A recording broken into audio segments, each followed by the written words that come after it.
నమస్తే. ఏదైతే పశ్చిమాసియా యుద్ధ వాతావరణం నేపథ్యంలో దాదాపు ఎల్పిజి కావచ్చు, సిఎన్జి కావచ్చు, అట్లానే చూసుకున్నట్లయితే గ్యాస్ కొరత అనేది కనబడుతూ ఉన్నది. దాదాపు ఏదైతే ఆటోకు సంబంధించినటువంటి ఆటో కార్మికులు కావచ్చు, అట్లనే కార్లు కావచ్చు, దాదాపు ఇప్పటికే అనేక వెహికల్స్ రోడ్డు మీద ఆగిపోతున్నటువంటి పరిస్థితులు మనం చూడవచ్చు. ఇప్పుడు దాదాపు బేగంపేటలో ఉన్నాము.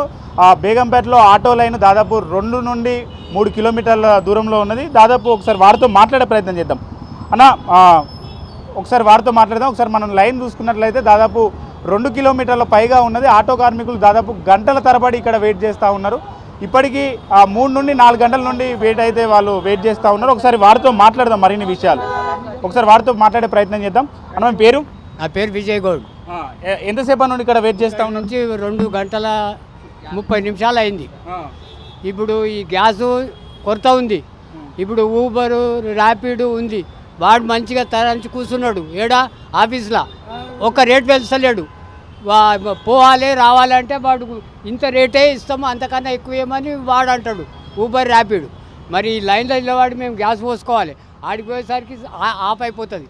మళ్ళీ పొద్దున్న లేస్తే ఆటో నడిపించుకుంటే మా బతుకుదేరు. మరి రేవంత్ రెడ్డి కానీ, ఈ కాంగ్రెస్ పార్టీ కానీ, ఏ పార్టీ కానీ మొత్తం ఈ ఆటోలకు ఏమి ఫాయిదా లేకుండానే చేసారు తప్ప 15,000 ఇస్తాము, 20,000 ఇస్తాము అదే అని చెప్పి కూడా ఆటో డ్రైవర్లను ముంచేటోళ్ళు ఉన్నారు తప్ప గరీబులను ఎవ్వరు ఇంతవరకు ఆటోల గురించి పట్టించుకున్న నాదులు లేడు. ఎందుకని అంటే ప్రతి మనిషి డ్రైవరు పొద్దుగా లేస్తుండు, తిండి లేదు, తిప్పలేదు, పిల్లల్ని ఇడిసబెట్టి రోడ్డు మీదకి వస్తుండు. పోయి ఇంటికి పోయే వరకు భరోసా లేదు. ఎవడు గుద్దుతాడో, ఎవడు ఏం చేస్తాడో కూడా చాలా ఇబ్బందులలో ఈ ఆటో డ్రైవర్లకు మంచి అనేది లేదు. ఇప్పటి వరకైనా ఈ పార్టీ కాంగ్రెస్ పార్టీ ఉన్నది కాబట్టి ఇప్పుడన్నా మేల్కొని ఆటో డ్రైవర్లకు ఏమన్నా చేస్తే ఒక పుణ్యం. ఇది సడన్లీగా ఆపేసి గ్యాస్ ఒక్కటిసారి సడన్లీగా ఆపేయవలసిన అవసరం రావద్దు. ఇది ముందు జాగ్రత్తగా బాబు ఈ టైంలో ఇప్పుడు గ్యాస్ బంద్ అవుతుంది, మీరు చూసి నడిపించుకోవాలి అని చెప్పి సడన్లీగా పండుగలు, రంజాన్, ఉగాది, హోలీ పండుగ, ఈ పండుగలు అమ్ముకుంటే బంద్ చేయాలనే ముందు గ్యాస్ సడన్గా వారు నడుస్తుంది అంటారు, అది అంటారు, ఇది అంటారు. పొద్దుగాల 5 గంటలు కాదు 3 గంటల నుంచి కూడా లైన్లో పెట్టిపోయినాం. ఇప్పటి వరకు పట్టించుకునే నాదులు లేదు.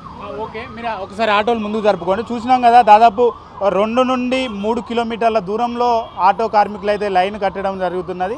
దాదాపు ఏదైతే ఎల్పిజి గ్యాస్ కొరత ఉండడంతో ఇప్పటికీ అనేక గ్యాస్ ఏదైతే స్టేషన్లు ఉన్నాయో వాటి దగ్గర నో స్టాక్ బోర్డు కూడా పెట్టడం జరిగింది. ఇప్పటికీ మనం చూసుకున్నట్లయితే దాదాపు ఆటో కార్మికులు పెద్ద ఎత్తున 2-3 కిలోమీటర్ల దూరంలో వాళ్ళైతే వెయిట్ చేస్తూ ఉన్నారు గ్యాస్ కోసము.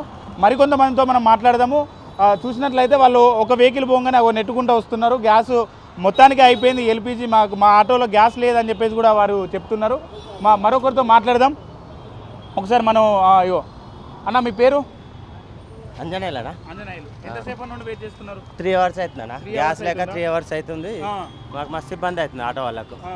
ప్రభుత్వం ఏమంటే చర్య తీసుకోవాలి. ఇప్పుడు ఒకవేళ మనం చూసుకున్నట్లయితే ఇది ఏదైతే ఎల్పిజికి సంబంధించినటువంటి ఆటోలో డీజిల్ కానీ పెట్రోల్ కూడా వాడకూడదు, ఓన్లీ గ్యాస్ మాత్రమే వాడాలి. మీరు పరిమితిని మించి కొంత మనం ఫుల్ ట్యాంక్ చేసుకున్నప్పుడు దాదాపు ఎంత మైలేజ్ వస్తూ ఉంటుంది? 17-18 వస్తుంది అంతే. ఫుల్ ట్యాంక్ కూడా చేస్తలేరు బ్యాంకులో వాళ్ళు. మినిమం 400-500 కొట్టేస్తారు అంతే. ఇంత లైన్ కట్టి వేస్ట్ అవుతుంది. ఆ 400 ఎంతసేపు వస్తుంది? మరి ఎన్ని కిలోమీటర్లు వస్తుంది? వస్తాయండి 80 వరకు వస్తాయి అంతే. అంతే. ఇప్పుడు దాదాపు అనేక బంకులలో ఇదే పరిస్థితి కనపడుతూ ఉన్నది. రాష్ట్ర వ్యాప్తంగా కూడా ఏదైతే తెలంగాణ రాష్ట్ర వ్యాప్తంగా చూసుకున్నట్లయితే అట్లనే మన హైదరాబాద్లో చూస్తున్నట్లయితే ముఖ్యంగా అనేక బంకులలో నో స్టాక్ బోర్డులు పెట్టేసిండ్రు. ఇక్కడ బేగంపేటలోనే దాదాపు ఒక దగ్గర నడుస్తున్నది, కొన్ని బంకులలోనే ఉన్నది, గ్యాస్ కొరత ఉన్నది. ఏంది ప్రభుత్వాలు కానీ ఏం చెప్తారు? ప్రభుత్వాలు చర్యలు తీసుకొని మా సమస్య క్లియర్ చేయాలి అంతే. ఓకే, మరొకరు ఉన్నారు, మనం మాట్లాడదాం. అన్న, మీ పేరు? సూర్య. ఎంతసేపు నుండి వెయిట్ చేస్తున్నావు? పొద్దున 9 నుంచి. ఈ బంకులో దాదాపు 2-3 రోజుల నుంచి కూడా మనం చూసుకున్నట్లయితే దాదాపు నో స్టాక్ బోర్డు పెట్టిండ్రు. కొన్ని బంకులలో కూడా ఇప్పటికీ నో స్టాక్ బోర్డు నడుస్తూనే ఉన్నది, అట్లా గ్యాస్ లేదని చెప్తున్నారు. ఏం చెప్తారు ప్రభుత్వాలకు? సిటీలో 30 బంకులు ఉంటే 30 బంకులో 5 బంకులు నడుస్తున్నాయి. 5 బంకులలో ఒకటి 95 రూపాయలు, ఒకసారి 93 రూపాయలు, ఒకసారి 90 రూపాయలు. అది ఎట్లా గంట మినిమం 3-4 గంటలు నిలబడితే 3 లీటర్లు 4 లీటర్లు కొడుతున్నారు. మినిమం 3-4-5 గంటలు నిలబడతాయి. కారవారు ఎప్పుడు చేయాలి? ఇక్కడ స్కూల్ పిల్లల ఫీజులు ఉంటాయి, ఇంటి కిరాయిలు ఉంటాయి, ఇంట్లో గ్యాస్ ఉంటుంది, అన్నీ ఉంటాయి కదా. ఇవన్నీ ఏం పట్టించుకుంటే ప్రభుత్వం మినిమం పంపులో పోతాడు చిల్లర తీసేసినట్టు అవి కొట్టేది 200, అంత మించి కొట్టాను. అంటే మీరు మళ్ళీ ఇంకొక గంట కాదు 3 గంటలు నిలబడని చెప్తున్నారు. ఇది పెట్టలేనా కానీ ఇది కాంగ్రెస్ ప్రభుత్వం చూడాలి. ఈ ఆటో మమ్మల్ని చూసి డ్రైవర్లని జర అర్థం చేసుకుంటే మాకని మంచిగా ఉంటుంది. అందులో ఇవి ఓలా ఊబర్ వాళ్ళకి చాలా ఘోరం ఉంది. కిలోమీటర్కి 20 రూపాయలు కానీ ఇస్తలేడు. అదే 60 రూపాయలు, 5 కిలోమీటర్లు అయినా 70 రూపాయలు. అంటే ఈ బంకులేమో గంటలు గంటలు ఇలా వాడినా అదే అవుతుంది. ఇది ఎట్లన్నా కానీ కాంగ్రెస్ ప్రభుత్వం చర్య తీసుకోవాలని మేము కోరుకుంటున్నాం. అంతే అన్న. అట్లనే ఇంకోటి మనం చూసుకున్నట్లయితే ఈ బంకులో గత 2 రోజుల నుంచి నో స్టాక్ అయితే నడిచింది. నో స్టాక్ బోర్డు పెట్టింది ఈ బంకు చూడ బేగంపేట బంకులో చూసుకున్నట్లయితే 2 నుంచి 3 కిలోమీటర్లు ఉన్నది. ఎంత టైం పడుతుంది మీరు ఒకవేళ మీకు కొట్టించుకోవడానికి? సపోజ్గా ఇప్పుడు నేను 9 గంటలకు వచ్చిన, ఇప్పుడు 1 కానీ వస్తుంది. నువ్వే ఆలోచించండి, మినిమం 3-4 గంటలు లెక్కనే పడుతుంది. అప్పటికైనా కానీ ఇంకా పోనీకి ఇంకా 2 గంటలు పడుతుంది. మొత్తం రోజుకు ఒక 5-6 గంటలు పడుతుంది. 5-6 గంటలు మినిమం 3 లీటర్ల 400 గ్యాస్ కొట్టుతున్నాడు. ఆ 400 మా అంటే 80 కిలోమీటర్లు తిరిగినామా తర్వాత మళ్ళీ వచ్చి ఇదే లైన్ అని మళ్ళీ ఒక 5 గంటలు ఇలా అవ్వాలి. మరి ఒకవేళ మీరు ఇప్పుడు గ్యాస్ కొట్టించుకుంటున్నారు, ఈ గ్యాస్కు సరిపడా అమౌంట్ వస్తున్నదా? మరి మీరు బయట తిరుగుతున్నారు వస్తలేదు కదా, అందుకని అడుగుతున్నది. ర్యాపిడో వాళ్ళని పెంచమని అడుగుతున్నది. అదే 5 కిలోమీటర్లు పికప్, 1 కిలోమీటర్ పికప్, 6 కిలోమీటర్లకి 80 రూపాయలు, 95 రూపాయలు అదే హిసాబ్లోనే ఇస్తున్నాడు. రేట్ అయితే పెంచుతలేడు. మీరు యుద్ధం కారణంగా గ్యాస్ కొరత ఉన్నది అంటున్నారు. ఆ యుద్ధం విషయం పక్కన పెడితే ఈ ప్రభుత్వాలకు ఏమైనా చెప్పదలుచుకున్నారా? ఈ ప్రభుత్వాలు అంటే ఎన్ని చెప్పినా ఆటిగా ఉంది. ఈ ఫ్రీ బస్సులు పెట్టిరి, ఆటోలకి 15,000 అండి. అది కానీ ఇంతవరకు ఒక చెల్లింపలే. అది కానీ అర్థం చేసుకుని ఈ ఫ్రీ బస్సులు, ఈ ఓలా ఊబర్ వాళ్ళు రేట్లు పెంచాలని అది కోరుకుంటున్నాం. అందులో ఈ గ్యాస్ మాకు దొరికేలాగా ట్రై చేయాలని మేము కోరుకుంటున్నాం. ఇక మరొకరు ఉన్నారు, మనం మాట్లాడదాము. ఆ అన్నతో మాట్లాడే ప్రయత్నం చేద్దాం. అనేక మంది మనం చూసుకున్నట్లయితే ఆటోలు నెట్టుకుంటూ వస్తున్నారు గ్యాస్ లేక. వారితో కూడా మనం మాట్లాడదాము. అనేక మంది అయితే ఇప్పటికీ వేలాదిగా ఇక్కడ ఆటోలు అయితే లైన్లో ఉన్నాయి. ఒకసారి ఆటో డ్రైవర్లతో కూడా వారి గోడ అయితే మనం విందాము. దాదాపు 9 గంటల నుంచి ఇప్పుడు దాదాపు 12 కావస్తున్నది, 12:30 1 అవుతున్నది. ఇప్పటి వరకు దాదాపు లైన్లోనే ఉన్నారంట. ఒకసారి వారు మాట విందాం. అన్న ఏం చెప్తారు ఈ ప్రభుత్వాలకు? దాదాపు अन्ना हमारे एलपीजी गैस का बहुत शॉर्टेज चल रहा, घंटों से लाइन में ठहरना पड़ रहा। मैं 10 बजे लाइन में लगाया गाड़ी, अभी तक नंबर नहीं आया मेरे को। अब 1 बजे बच्चे लेना है स्कूल के बच्चों का टाइम आ रहा। पेरेंट्स भी फ़ोन आ करके बोल रहे क्या हुआ अभी तक गाड़ी नहीं है, बोल तो गैस की लाइन में ठहरे वहाँ। बोला मैं बहुत दिक्कत आ रही है अन्ना हमारे गैस की लाइन की, बहुत प्रॉब्लम आ रहा। 2-2 घंटे लाइन में ठहर के सुबह से भूखे, नाश्ता नहीं, पानी नहीं, कुछ नहीं, खाली गाड़ी में बैठ के खाना खाने है, कुछ नहीं है।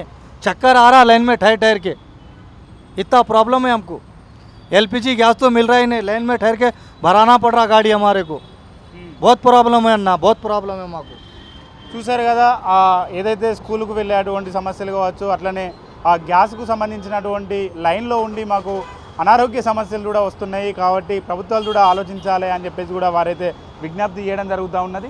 దాదాపు చూసుకున్నట్లయితే వేలాదిగా ఆటోలు అయితే లైన్లో ఉన్నటువంటి సన్నివేశాలు అయితే మనం చూడవచ్చు. ఇప్పటికే అనేక గ్యాస్ సెంటర్లు అయితే నో స్టాక్ బోర్డు పెట్టడంతో దాదాపు 5 సెంటర్లోనే గ్యాస్ స్టేషన్లు ఉన్నాయి. కాబట్టి ఇక్కడ బేగంపేటలో దాదాపు దొరుకుతుందని చెప్పేసి కూడా ఆటో కార్మికులు, ఏదైతే ఎల్పిజి వాడే అటువంటి ఆటో కార్మికులు అందరూ ఇక్కడికి చేరుకోవడం జరుగుతూ ఉన్నది. దాదాపు లైన్ చూస్తే పెరుగుతూ ఉన్నది. అక్కడ పరిమితి మించి కూడా కొట్టట్లేదని చెప్పేసి కూడా వాళ్ళు చెప్పడం జరుగుతుంది. మరొకరితో మాట్లాడదాం. అన్న మీ పేరు? इम्तियाज खान। ఎట్లా ఉన్నది? तेलुगु नहीं आता था। ఓకే, वेटिंग अभी 2 घंटे होगा मैं लाइन में ठहर के। अभी कितना टाइम लगता नहीं मालूम है। हाँ, तो कौन से भी पंप पे गैस ही नहीं है। जहाँ पे गैस आ रही है ऐसी 5-5 घंटे 6-6 घंटे लाइन में ठहर के डलाना पड़ रहा। अब उसमें 5 घंटे 6 घंटे इस पर ठहरेंगे तो कारोबार क्या करेंगे, सेठ को क्या देंगे, घर को क्या लेके जाएंगे। बहुत परेशान है ऑटो वाले। చూసారు కదా, దాదాపు 2 గంటల పైగా వెయిట్ చేస్తున్నా అని చెప్తున్నారు. మరొకరితో మాట్లాడదాం. అన్న మీ పేరు? అన్న నా పేరు రవి అన్న. గత 20 ఏళ్ళ నుంచి నేను ఆటో నడిపిస్తున్నా. ఇప్పటివరకు ఇంత ప్రాబ్లం ఎప్పుడు చూడలేదు.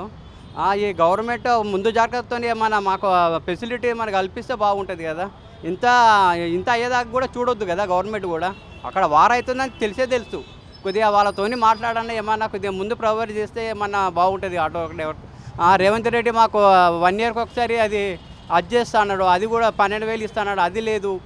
ఫ్రీ బస్సులు పెట్టేసి ఇంకా మమ్మల్ని రోడ్డు మీద పడేసిండు. ఇక మాకు గవర్నమెంట్ నుంచి తరఫున ఏది లేదు. ఓలో రాపిడో వాళ్ళమో వాళ్ళు డ్రాపులు ఇస్తారు కానీ రేట్లు పెంచుతలేరు.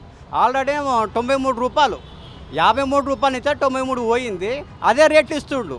ఇప్పుడు మేము బండ్ల గ్యాస్ పోసుకోవాలన్నా, పిల్లలను తాగాలన్నా, లేకపోతే రోడ్డు మీద బతకాలా, ఏమో అర్థమవుతలేదు. చాలా ఇబ్బంది అవుతుంది అన్న మాకైతే. ఇప్పటికీ అనేక స్టేషన్లు కూడా క్లోజ్ అయినాయి, గ్యాస్ సెంటర్లు అన్నీ క్లోజ్ అయినాయి. మ్యాక్సిమంగా మా సిటీలో 20-30 బంకులల్లో గ్యాస్ ఉండేది, అటువంటిది 3-4 బంకుల్లో ఉంటున్నాయి. అది కూడా టైమింగ్కి పెడుతుర్రు. టైమింగ్కి పెట్టేసి కూడా అది కూడా మా 5 లీటర్లు 2 లీటర్లు అల్లాలో పోస్తున్నారు. ఆ 2 లీటర్లతో మేము ఒకవేళ దమ్మాయిగూడ ఉన్నానుకో, ఈ నుంచి దమ్మాయిగూడ వరకు ఆ లీటర్ అయిపోతుంది.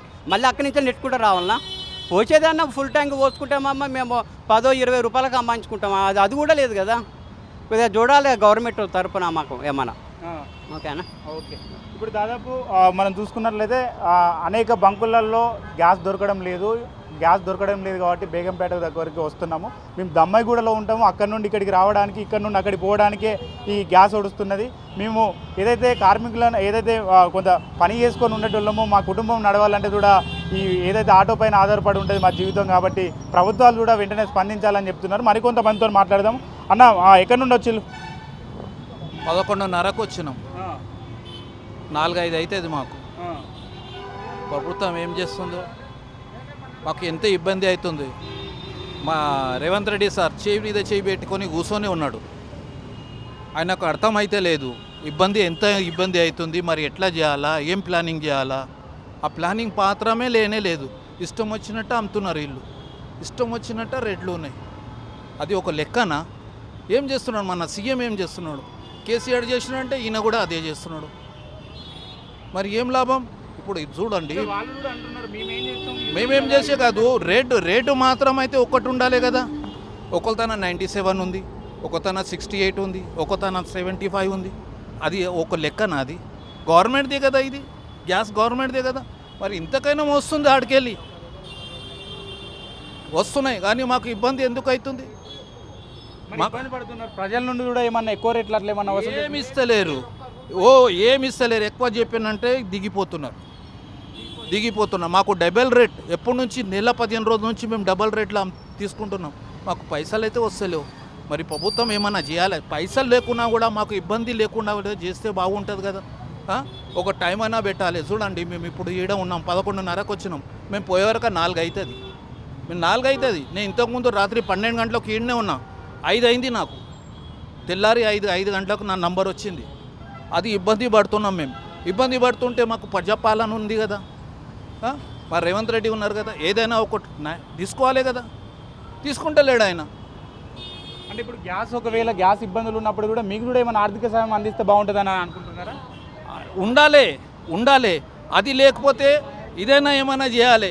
కేసీఆర్ సార్ లాక్డౌన్లో కూడా 50 రూపాయలే పెట్టినాడు.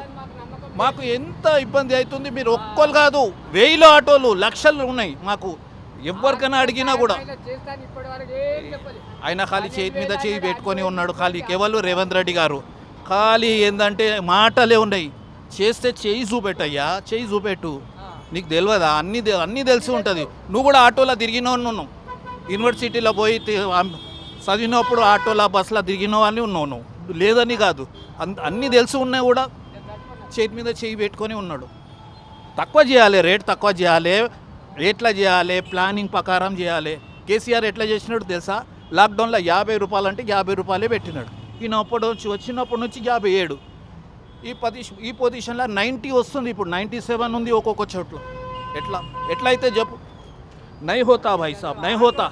ये बहुत बड़ा गलत है रेवंत रेड्डी साहब का, बिल्कुल गलत है. रेवंत रेड्डी साहब को एक प्लानिंग के हिसाब से काम करो. हर तरफ अलग अलग रेट दे रहे. और देखिए अब 5 घंटे में वहाँ ठहर के 5 घंटे डाले बाद क्या धंधा करना बताओ? अब कितना धंधा? 5 घंटे लगते कि 6 घंटे लगते कि हमारे को? और वहाँ से नहीं आ रहा ना. आप एक प्लानिंग बनाओ. केसीआर साहब कैसा बनाए थे आप भी बनाओ. कुछ भी नहीं कर रहे रेवंत रेड्डी साहब को. 2 हाथ जोड़ना है रेवंत रेड्डी साहब बस.